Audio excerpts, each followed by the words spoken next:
Escape the endless scroll with the One Islam TV app, your halal entertainment solution on all platforms.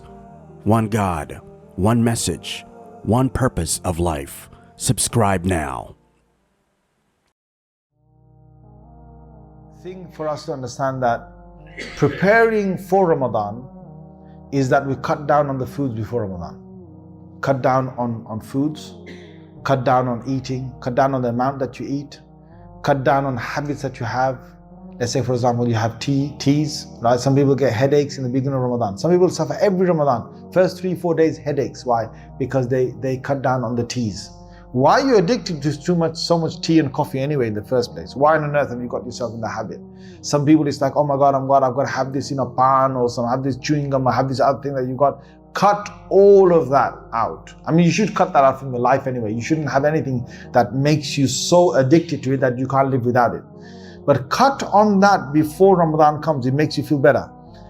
If you can get into a habit, because in Ramadan we're going to be eating within a window slot of 4 to 5 hours. If from now you can get yourself prepared for that, it's even better. So you fast some days in Sha'ban. Rasulullah sallallahu alaihi wasallam used to fast half of Sha'ban. Okay? He used to fast half of Sha'ban. So if you want to get yourself into that habit, then get yourself into the habit of fasting from now.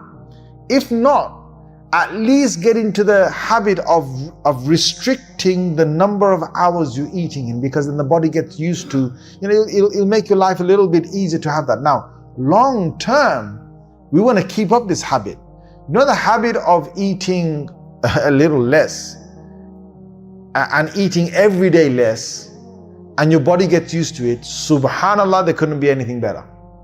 Because you don't have the cravings people have. You don't get, you're not traveling or moving along somewhere, or in your own house, you have to snack.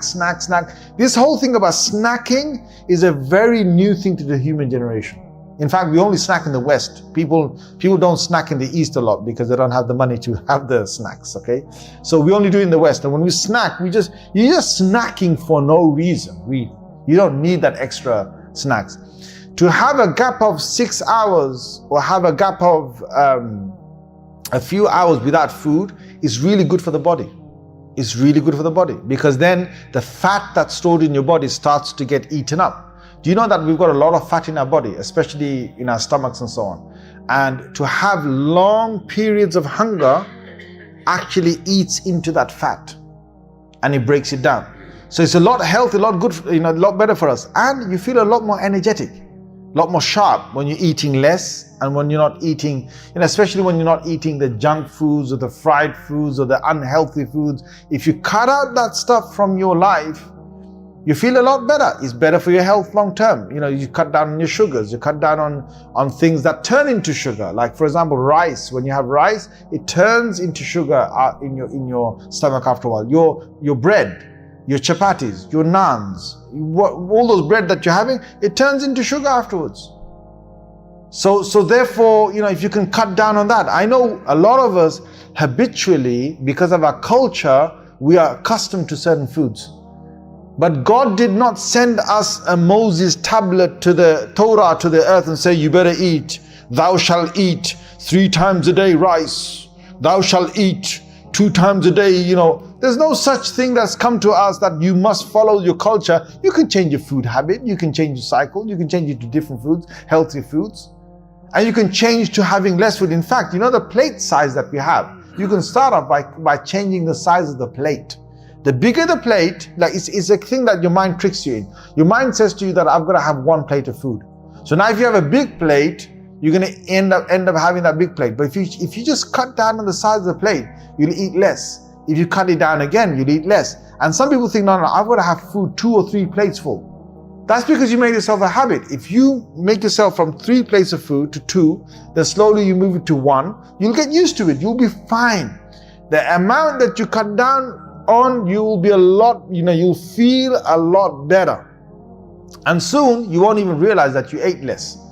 Now, those of us who can, slowly control this, please do this for long-term health benefits. Long-term, your mind, your concentration, your energy levels will be a lot better Because one thing that we tell ourselves, you eat more, you got more energy. That's not the truth about it. You eat healthy, you've got more energy. You can eat a lot of foods that are not healthy, you might not be that energetic. So may Allah Azza wa Jalla give us tawfiq for this. Dabba is a beast, and it is mentioned in the Bible as well. The beast that it glorifies in the name of Allah, but you cannot understand their praise. 20 years ago, thousands of American troops were racing across the deserts of Iraq toward Baghdad to invade Iraq. Experience the world's best-rated Muslim streaming platform now.